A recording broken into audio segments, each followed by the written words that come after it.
Para impartir la conferencia del día de hoy, nos hace el favor y el honor el maestro Iván René Cano Aguirre.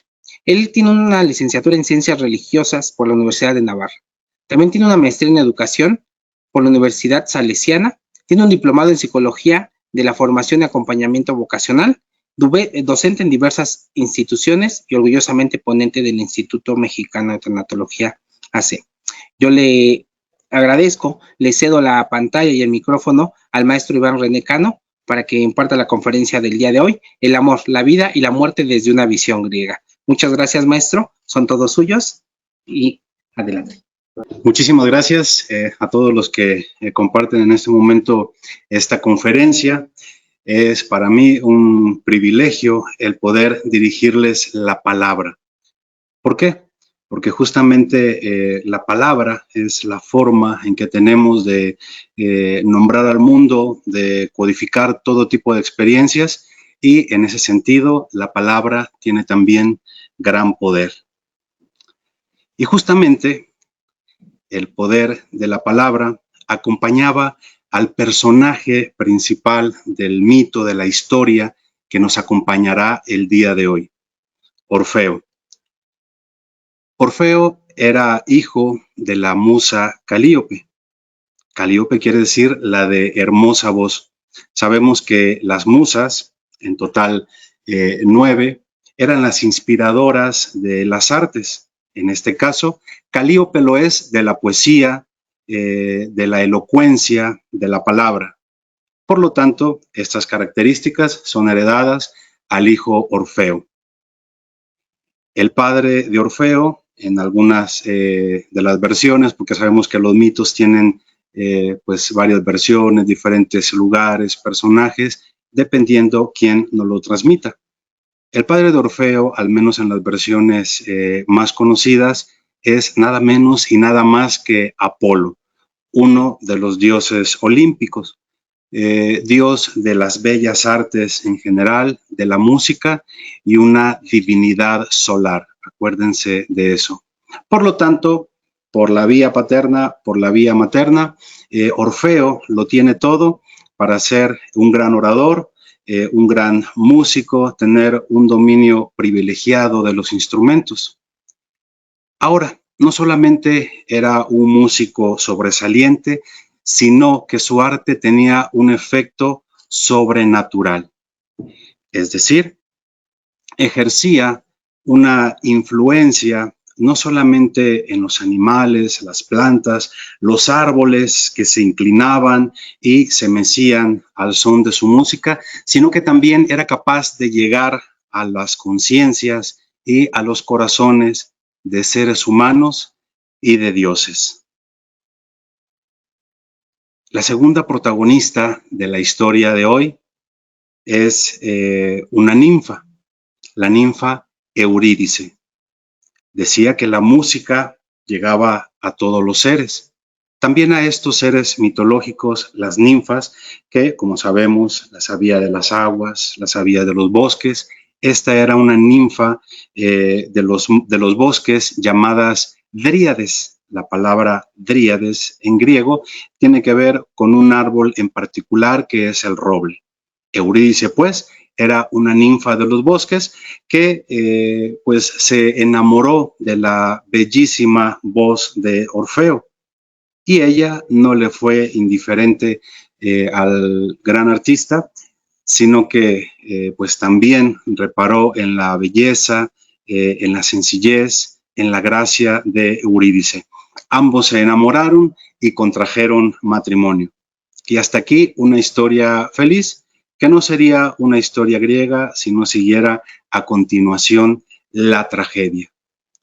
Y es que Orfeo no era el único que había puesto sus ojos en Eurídice. Aparece aquí otro personaje llamado Aristeo. En algunas versiones era un pariente, primo hermano de Orfeo, en otras un dios menor de la apicultura, enfrentado con Orfeo por algunas intervenciones con sus colmenas, o bien incluso un fauno. Estas deidades también menores de los bosques, juguetonas tanto como libidinosas. En cualquiera de los casos, Aristeo acechaba a Eurídice, que, como buena dríade de los bosques, se sentía profundamente atraída hacia ellos, de tal manera que en cierta ocasión en la que Eurídice paseaba por los bosques, se encontró con Aristeo, quien intentó poseerla por la fuerza.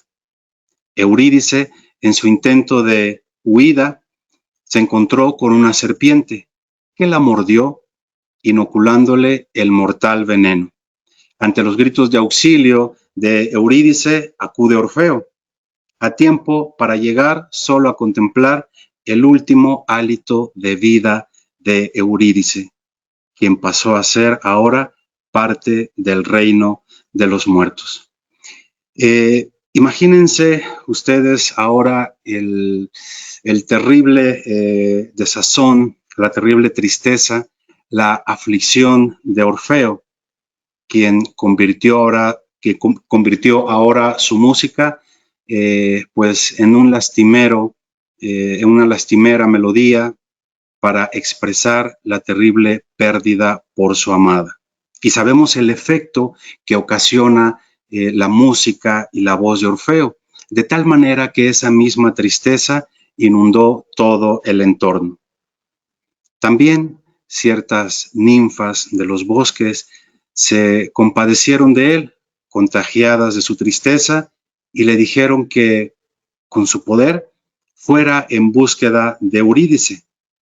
De esta manera, Orfeo vemos que no se resigna, que no acepta la muerte de Eurídice y quiere traerla primero con el encanto de su voz, con el poder de su lira, lo cual ante la muerte resulta inútil.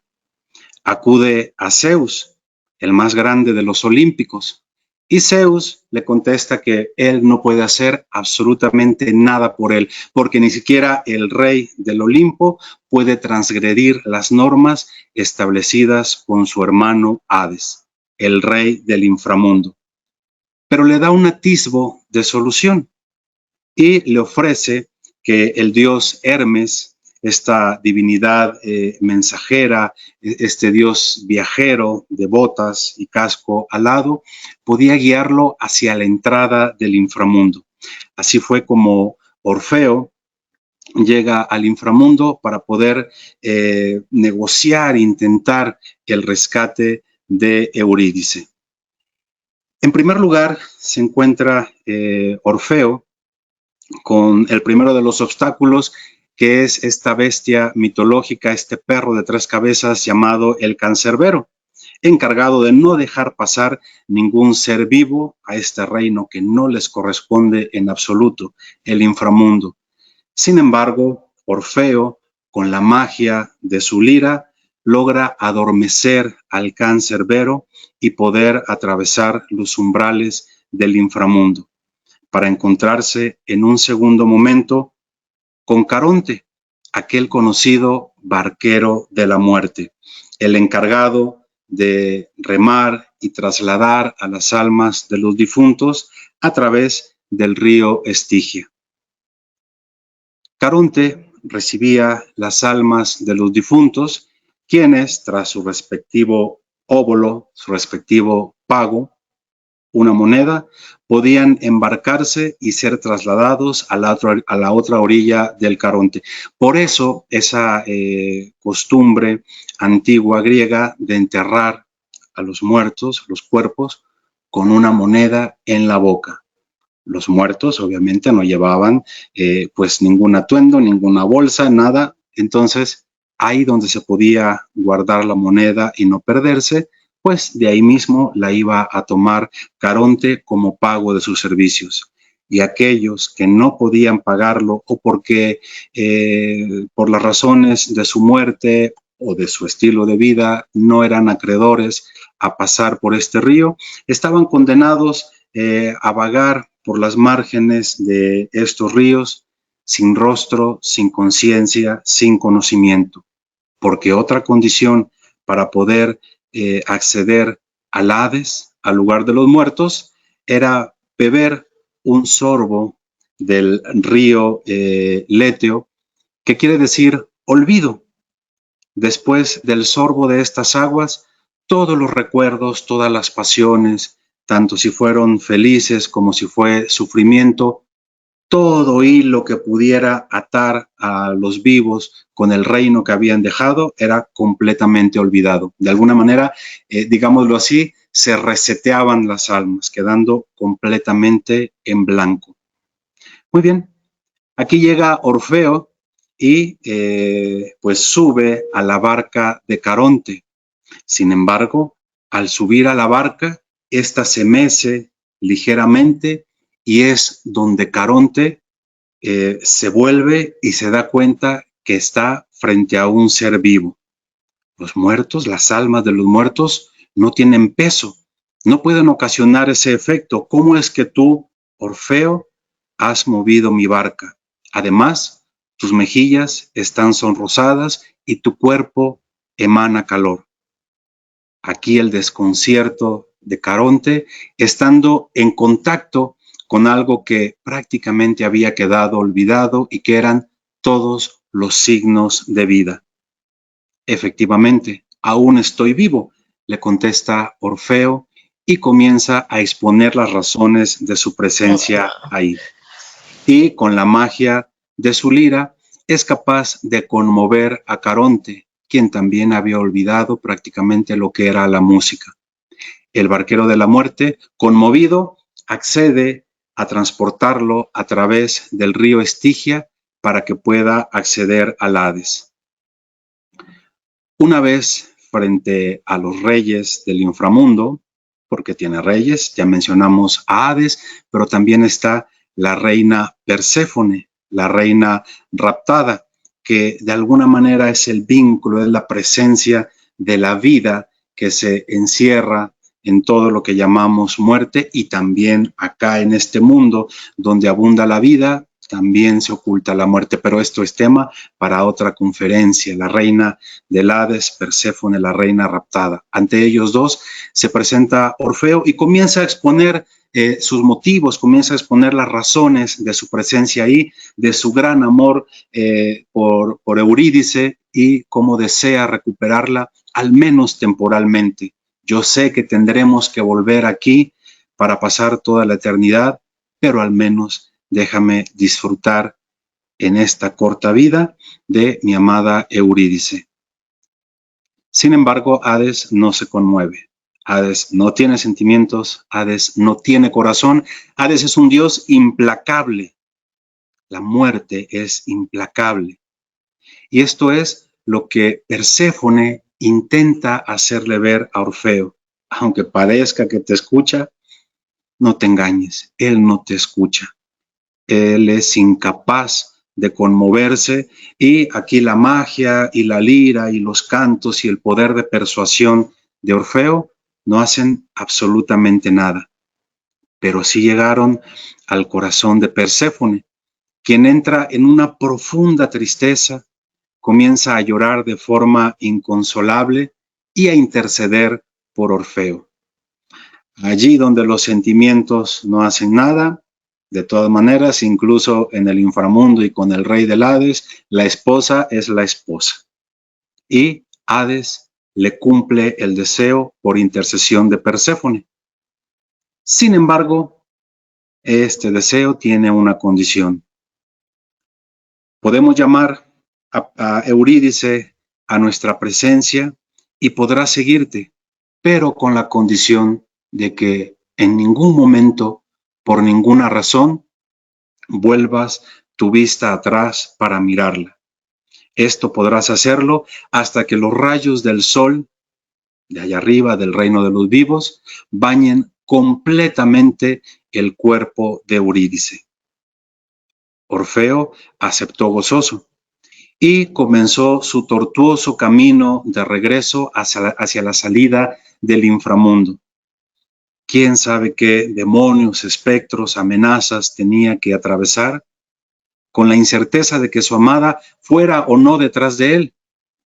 Dijimos que los muertos no tienen peso, las almas de los muertos no tienen peso, no podían hacer ningún sonido, no podía haber ningún dato de su presencia. ¿Cómo sabría si lo seguía un demonio, el alma de otra persona o simplemente nada, y había sido engañado por Hades. Sin embargo, intentó confiar y con sus cantos guiar el alma de Eurídice y además alejar pues todas las amenazas de regreso por el inframundo. Montaron nuevamente en la barca de Caronte para atravesar de regreso el río Estigia y estamos ya casi en la salida del inframundo.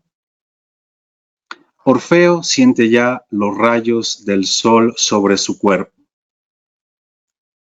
Aquí en la imagen aparecen abrazaditos, pero en realidad es que Orfeo no tenía ningún dato de la presencia de Eurídice detrás de él.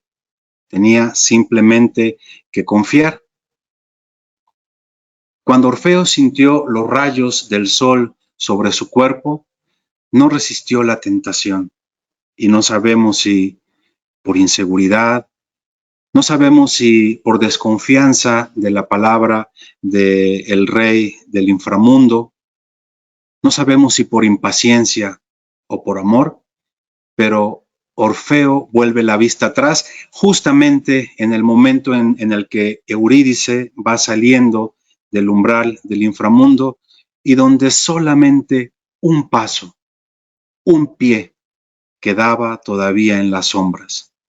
Los rayos del sol no habían bañado por completo el cuerpo de Eurídice, entonces la fugaz visión de Orfeo fue solamente como las garras del Averno, fueron como las garras de las tinieblas, devolvían a Eurídice por segunda vez, pero esta vez de manera definitiva, al reino de la muerte. Orfeo entra en una terrible depresión. Una depresión que esta vez ya no le permitió cantar su dolor, ya no le permitió expresarse por medio de los instrumentos, de su lira, de la voz. Al contrario, Orfeo decide no cantar, no tocar más, no intervenir más. Y sabiendo el efecto que Orfeo producía en la naturaleza, allí donde había sequía, Orfeo era un príncipe tracio.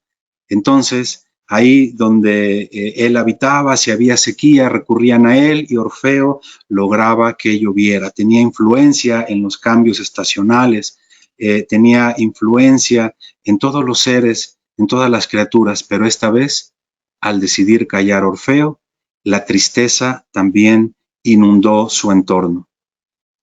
Eran áridos los campos y también áridos los vientres. No había vida en su entorno. Sin embargo, los ojos de ciertas mujeres llamadas las bacantes, es decir, unas sacerdotisas de los ritos dionisíacos, enseguida volveremos sobre ello, bacantes del dios Baco, este dios de los excesos, del vino, tenían puestos sus ojos sobre Orfeo. Entonces, alguna de las tradiciones dice que los pobladores, ¿verdad?, por esta falta de sus efectos benéficos en el medio ambiente, otras versiones, estas sacerdotisas de Dionisio, estas bacantes, enfurecidas con Orfeo por negarles sus favores carnales. Sabemos que Orfeo era deseado y que estos ritos que menciono de Dionisio, pues incluían, por supuesto, comercio carnal, incluían desenfreno. Entonces, Orfeo, al negarse rotundamente al trato con cualquier otra mujer, al tener esta fidelidad al recuerdo de una difunta, ¿verdad?, de alguien que ya no estaba, estas mujeres se sienten profundamente despechadas y dolidas. Entonces, en venganza, se abalanzan sobre él y le ocasionan la muerte. Pero no cualquier muerte. Como vemos en la imagen, estas bacantes hacen caer todas las defensas posibles de Orfeo y Orfeo muere desmembrado. Que esto hace referencia a un rito arcaico sobre el que diremos algo a continuación. Orfeo muere desmembrado, estas mujeres prueban su carne y arrojan lo único que queda entero, que es su cabeza y su lira, arrojados al río Ebro, cuya corriente los lleva al mar Egeo y terminan en las orillas de la isla de Lesbos. Sin embargo, también como acontecimiento sobrenatural, esta cabeza de Orfeo continúa siendo parlante. Es una cabeza que ahora comienza a cantar y además comienza a prodigar oráculos día y noche, de tal manera que en la isla de Lesbos se le da un lugar especial en un templo y ahí acudían muchas personas para escuchar sus oráculos. Sin embargo, esta cabeza no se callaba ni día ni noche hasta que Zeus se cansa y decide darle sepultura para callarla finalmente. Muy bien, hasta aquí la narración, hasta aquí el mito de Orfeo, quien finalmente, a través de la muerte y de su regreso al Hades, pero esta vez ya no como un vivo, logra reencontrarse con Eurídice para vivir juntos, por fin, toda la eternidad. ¿Por qué recurrimos al mito para esta conferencia? ¿Por qué recurrimos al mito para esta narración? Muy bien, podemos ver ahí lo que es el mitos, ¿verdad? Un mito con esa palabra en griego, que además nos es muy familiar, como muchos otros vocablos en el español. Es un relato imaginario, ¿verdad? Que recurre a diferentes seres, ¿verdad? Del mundo natural y del mundo sobrenatural, para simbolizar, no solamente para narrar y para expresar, sino para simbolizar aquello que escapa de la razón. Es decir, ilustra de esta forma tan didáctica, ilustra lo que el logos, esta otra palabrita en griego, lo que el logos argumenta mediante la razón. Por eso el recurso al mito, pues en tantas culturas, en tantas formas de ver el mundo, de ver el amor, de ver la vida, de ver la muerte, de explicar ese misterio tan grande que es la muerte y lo que pueda o no haber después. Esto es el recurso al mito.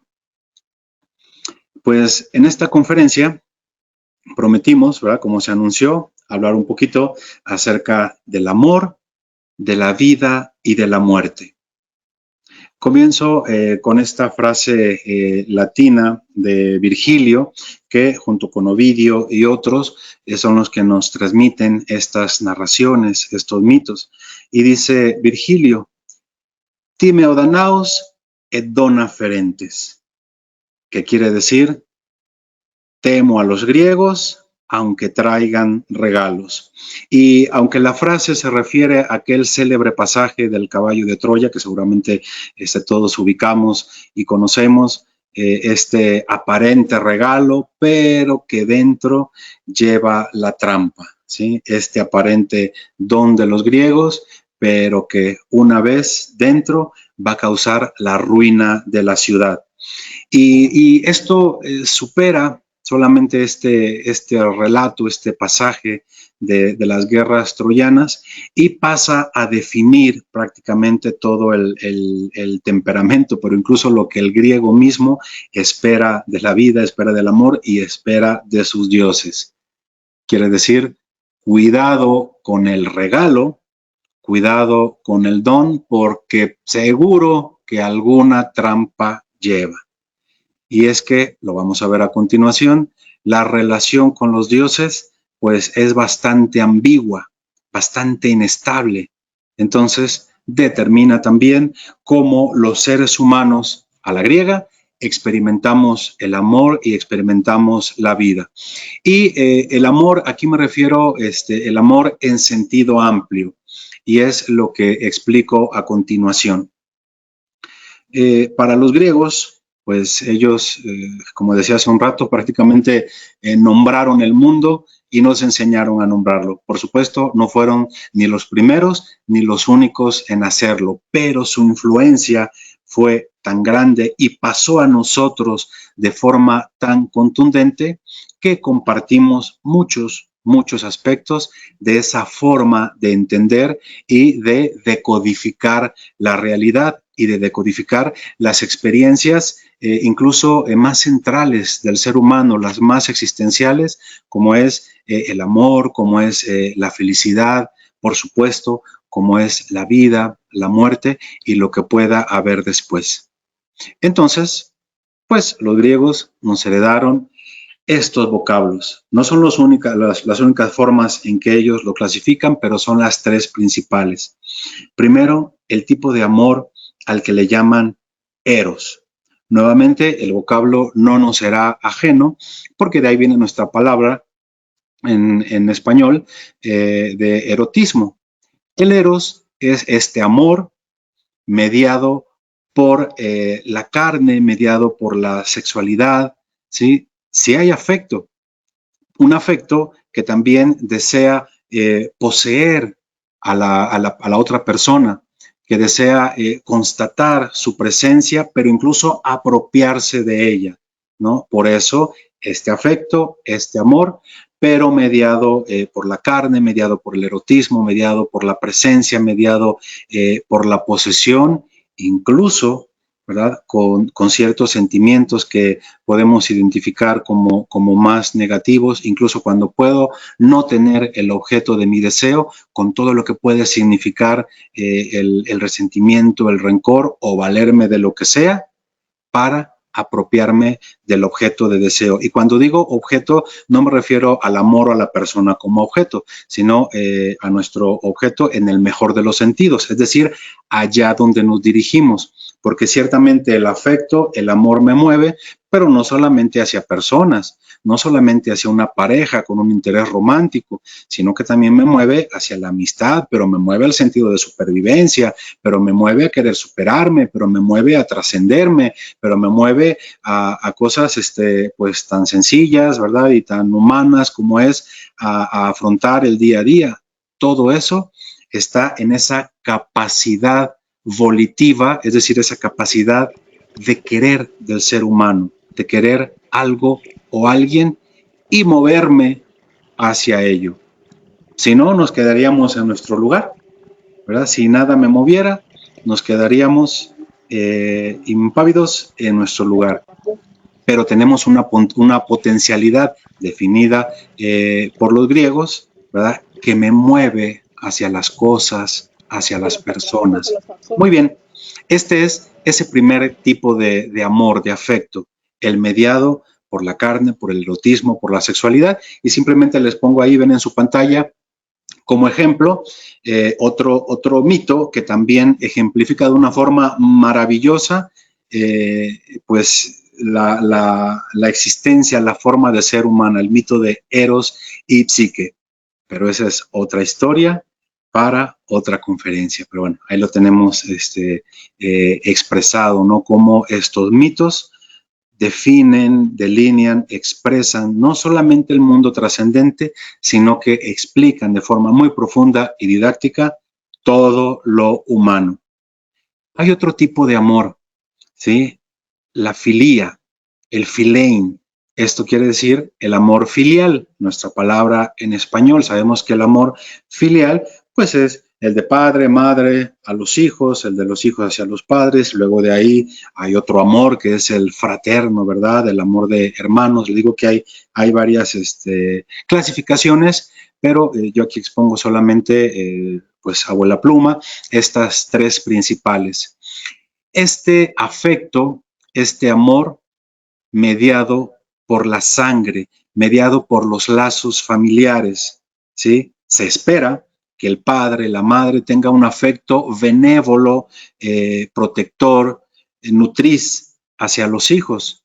Se espera que los hijos tengan un amor benévolo y de agradecimiento, etcétera, hacia el padre, hacia la madre, hacia los hermanos. y en sentido todavía más amplio, ¿no? Se espera que los súbditos pues tengan lealtad en el reino, se espera que los habitantes de un país pues tengan amor, respeto, lealtad hacia el propio país, o se espera que lo que llamamos pues la humanidad pues tenga también respeto, tenga también tolerancia, tenga consideración, tenga lealtad con la misma humanidad, con los demás seres. Es decir, es este amor, es este afecto que se le debe a los demás. Y finalmente, el amor más puro, el que no tiene mediación, el amor de ágape. Esta palabra en griego, agapein, ágape, que sí existe en español, pero es muy poco usada, define el amor puro, el amor libre, y el ejemplo más cercano que podríamos tener en la experiencia humana es el amor de amistad. Un amor que no es mediado por el deseo de poseer al otro, que no es mediado por la sexualidad, el amor de amistad que no es mediado por los lazos de la sangre, no es familiar, es alguien que amo simplemente porque se me da la gana, por simpatía, porque nos cruzamos en este mundo y nuestras historias tuvieron sintonía, nuestras personas tuvieron sintonía y nos amamos, nos apoyamos, nos buscamos, pero sin esperar absolutamente nada a cambio ni debérselo a nadie. Hay otras mediaciones de los afectos, por ejemplo, del eros, cuando carece del sentimiento, está esta otra palabrita pornein en griego, que pues también la tenemos en español, y de ahí viene la palabra pornografía, ¿no? Cuando es solamente la carnalidad, pero que no está mediada por el afecto. Muy bien, pues estas son las caracterizaciones que podemos tener acerca del amor según la cosmovisión y según el pensamiento griego. Acerca del amor, ponía aquí entre el gozo y la tragedia, ¿sí? La tragedia es algo que pues define pues, la forma de expresar, define la literatura griega, pero no solamente la literatura como producción artística, sino también como algo que expresa la visión pues de todos los aspectos de la vida. Por lo tanto, el amor está sometido también a esta fragilidad, a esta incerteza, así como decíamos en esa frase de Virgilio, cuidado con los griegos, aunque traigan regalos, define también ese temperamento y esa postura, a veces con su rasgo pesimista frente a la vida, de, híjole, tengo aquí el don de los dioses, tengo el don de la vida, el don del amor, o esta bonanza económica, este regalo, estos hijos, pero algo malo puede pasar en cualquier momento. Entonces tenemos esta fragilidad de los dones, ¿verdad? Del más grande que puede ser el amor o la vida. Con respecto a esta percepción de la vida, y aquí no vamos a entrar en definiciones, ¿no? Ya las conocemos, de la vida biológica, la vida inmortal, que es algo de lo que nos hereda la visión griega, pero sí, ya sea que se trate de la vida biológica, ya sea que se trate de esta visión de inmortalidad, siempre estamos sujetos a esta relación ambigua con los dioses, al menos en la visión griega, porque estos dioses, se trate del que se trate, son caprichosos, son volubles, pueden ser mezquinos, pueden oponerse incluso al progreso, y pueden oponerse incluso a que el hombre continúe en la existencia, o pueden ser benévolos, pueden ser aliados, pueden ser como Prometeo, aunque esa es otra historia y da para otra conferencia, pueden ser como Prometeos, benefactores del ser humano. Entonces hay aquí una ambigüedad, hay aquí una fragilidad que en cualquier momento esto puede descontrolarse, y este don, este regalo de los dioses puede ser una manzana envenenada, como aquella manzana que arroja Eris en el banquete de los dioses, aunque la manzana de Eris es otra historia. pero que define perfectamente No se me cómo ocurrió meterme en dentro esto del si don me da mucho se aburrimiento, oculta ¿verdad? la amenaza.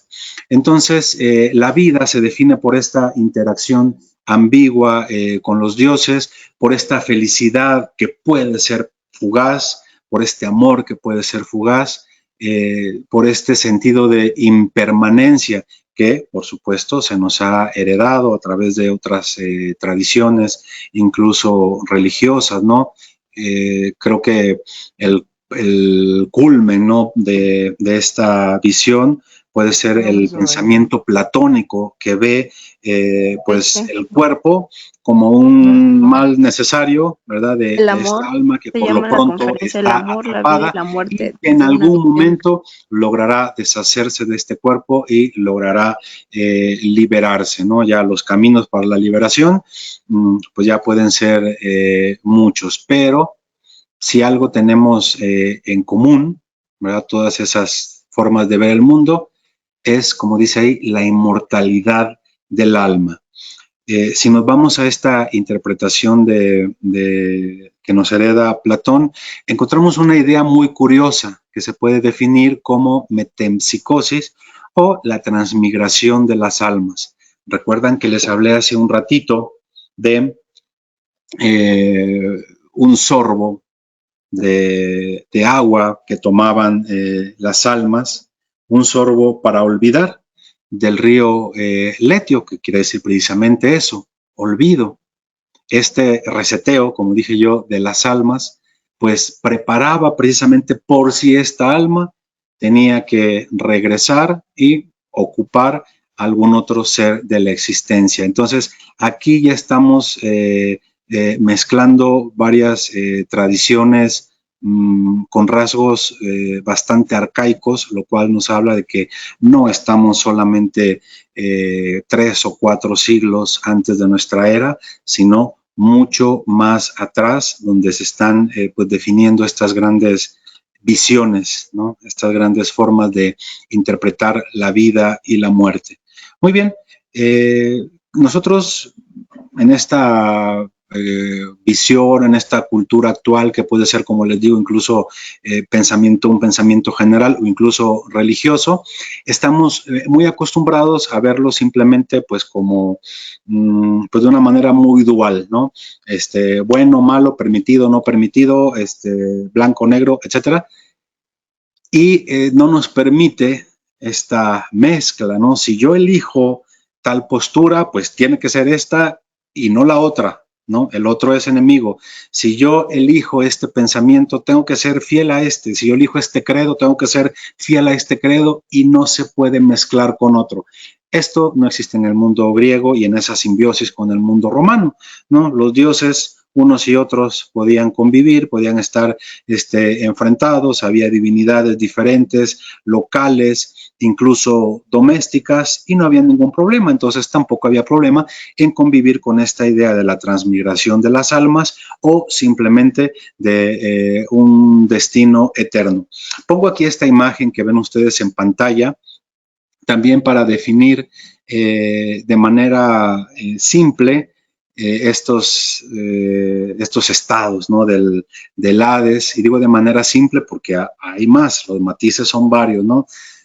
Quizá nosotros estamos familiarizados solamente con cielo, infierno y a lo mucho algún estado por ahí intermedio, pero al final va a ser uno u otro. Sin embargo, aquí en el reino del Hades no están muy bien definidos los límites, ¿no? Algunas de las almas estaban destinadas a vagar por los asfódelos, que eran unos lugares bastante neutros, ¿no? No eran el lugar maravilloso y de goce como los elíseos, pero tampoco eran ese lugar de encarcelamiento que es el Tártaro, ¿no? Los asfódelos eran una especie de jardines. Asfódelos, la palabra tiene que ver con una flor que, así como para aquí en México el cempasúchil se asocia casi de manera unívoca con los muertos, con el Día de Muertos, y otros simbolismos relacionados con la muerte, con la ofrenda, pues ahí esta flor de donde viene esta palabra, asfódelos, pues era la relacionada con los muertos. Bueno, pues por ahí vagaban estas almas sin rostro, sin identidad, sin conciencia, realmente sin goce, realmente sin sufrimiento. Entonces era un lugar bastante neutro y estaba este otro lugar, ¿no? Los elíseos, algunos eran acreedores, ¿no? Los héroes, no necesariamente por una cuestión moral, a veces por capricho de los dioses, pero algunos iban a gozar de los elíseos y otros, sobre todo los transgresores, se iban al Tártaro. Esta sí era como una gran mazmorra, como una gran cárcel para el Hades, donde sí había tormentos, pero solamente para los que se los ganaban. Muy bien, bueno, hay otras definiciones, ¿no? Como el Erebo, que es la sombra, el caos, que es como el punto de partida prácticamente de todos los mitos de la creación, esta idea, como decía, de la conciencia o inconsciencia, y por supuesto una que nos es muy familiar, que es la idea de retribución después de la muerte, retribución ya sea caprichosa a la griega o esta retribución con cierto filtro ético y moral en las tradiciones o credos que nos pueden ser más familiares, ¿no? Actualmente. Muy bien, frente a esta barrera infranqueable de la muerte, ¿verdad? Aquí vemos una representación de Caronte llevando las almas por el río Estigia, ¿no? Que ese era el sorbo, Estigia, este era el sorbo, pero del odio. Aquí no había este estado neutro, ¿no? De las otras almas en los asfódelos, sino aquí hay otra connotación. Frente a esa idea de muerte, voy a concluir con estos comentarios ya un poco más libres en torno al relato, porque pues no solamente termina con el y fueron felices para siempre, sino que este enfrentamiento a la muerte, esta visita al inframundo de Orfeo, crea toda una tradición mistérica, es decir, todos unos ritos iniciáticos, ¿verdad? Lo que conocemos con los ritos órficos, aunque esa es otra historia, ¿verdad? Que da para muchas conferencias más, por ahí pueden investigar. Todos estos ritos órficos de cuyo contenido, del contenido concreto, se conoce muy poco porque para empezar eran secretos y después fueron sustituidos, pero hay una creación después de esa muerte. Por eso a eso me refiero con no termina se encontraron en el Hades y fueron felices por siempre. Hay una trascendencia. Vimos que Orfeo se enfrenta en primer lugar a esta desazón, a esta tristeza, incluso a no resignarse a la muerte, a esta negación de la muerte de Eurídice, ¿sí? Y tratar de ir al mismo Hades, ¿no?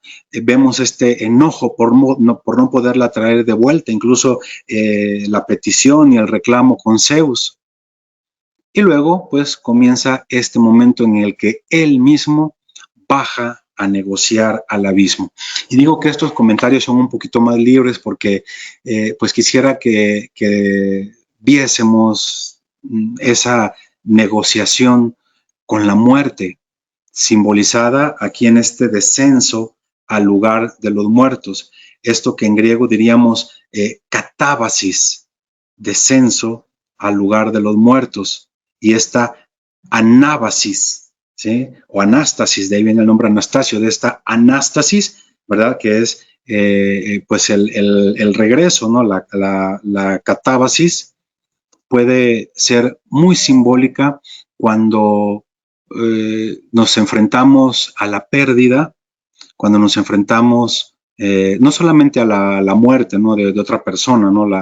Estas pérdidas pueden ser de un proyecto, pueden ser pérdidas económicas, pueden ser pérdidas del tiempo, pueden ser pérdidas de la salud, todos nos enfrentamos a ella, puede ser pérdida de la belleza, de una oportunidad, no sé.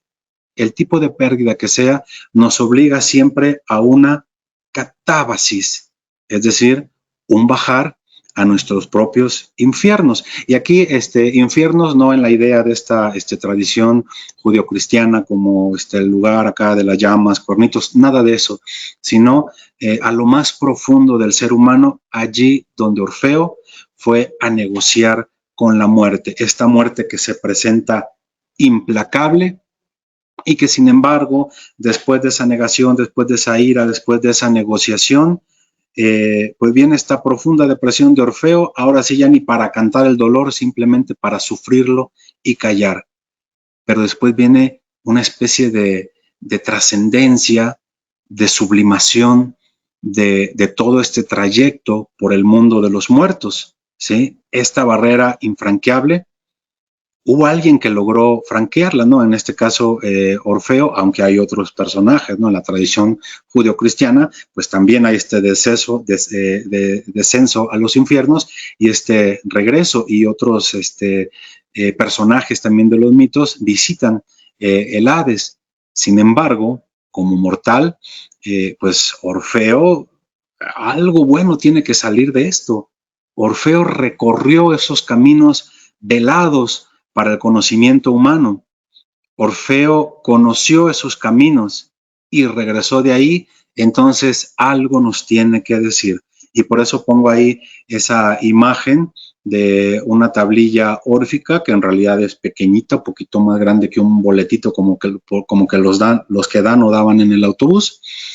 Se le ven ahí incluso los pliegues, los dobleces, porque seguramente eso acompañaba a algún muerto y era una especie de mapa, digámoslo así, una especie de mapa, de descripción. De hecho, lo que dice ahí en los caracteres es una descripción de lo que te vas a encontrar, por aquí no te vayas, en aquel bosquecito no te metas, y cuando llegues aquí, di estas palabras para que el muerto pudiera recorrer lo más seguro posible el camino, pues, desconocido, inexplorado de los muertos. Entonces, es aquí en donde les invito a ver esta sublimación, ¿no? Esta trascendencia del pasaje de la muerte, ¿no? No solamente como una barrera infranqueable, o un fueron felices para siempre, o si fue la duda, la desconfianza o el amor, sino como algo que crea después. En este caso, toda una tradición órfica,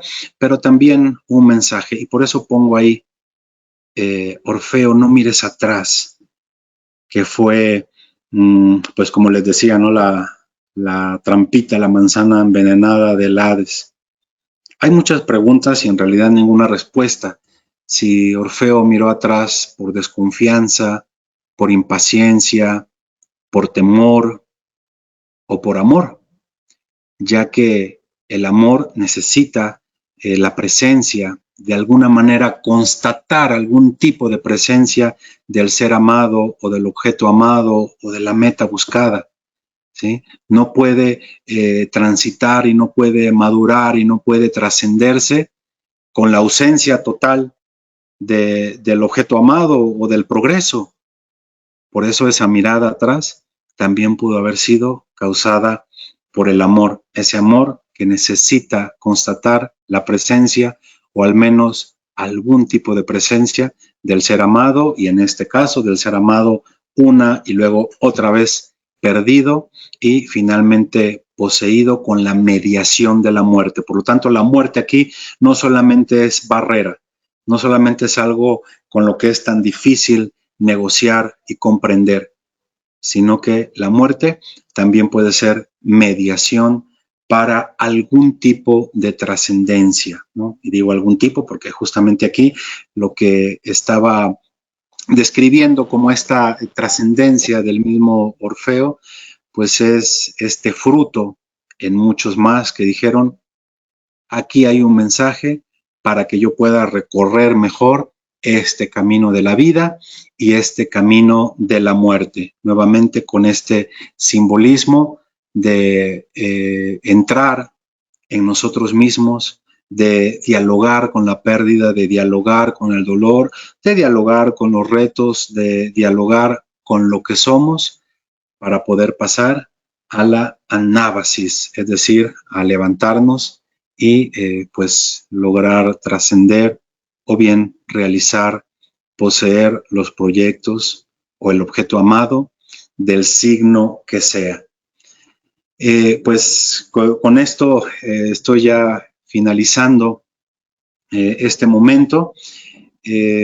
Simplemente quisiera terminar haciendo referencia a estas tradiciones enfrentadas que designan el mito. El mito no es solamente la narración bonita, no es solamente la producción literaria, sino, como les decía, hay toda una tradición cultural, incluso etapas evolutivas reflejadas en ellos y significadas en el rito, significadas en la tradición, ¿no? Una tradición que va más en el sentido dionisíaco, del goce, del desenfreno, del comercio carnal, del vino, de la fiesta, del trance, incluso con este procedimiento, con esta parte del rito tan arcaico que era el desmembramiento de algún animalito, de algún ser vivo, probarlo, que eso está representado, ¿verdad? Lo vimos acá representado en el momento en el que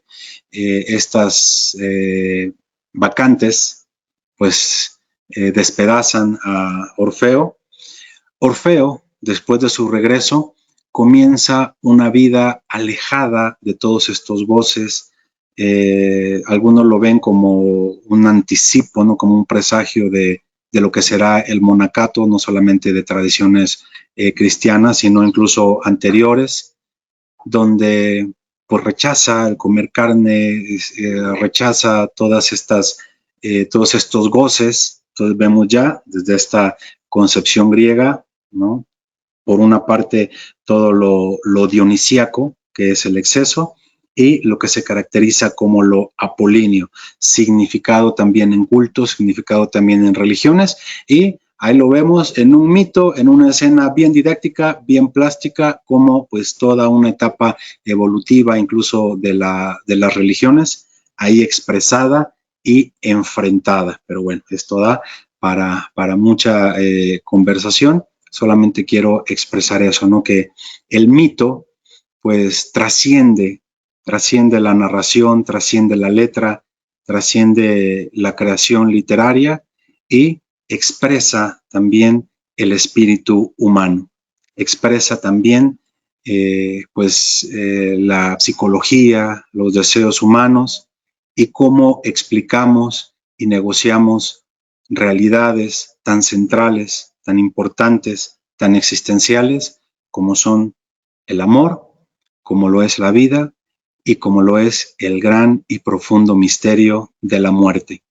Muchísimas gracias, les agradezco muchísimo su asistencia, su atención y espero que de esta palabra que tuve el gozo y el privilegio de presentarles, de dedicarles, pues al menos una idea, una palabra, sea de fruto para ustedes, de gozo y pues dejar un buen mensaje para ustedes. Muchísimas gracias.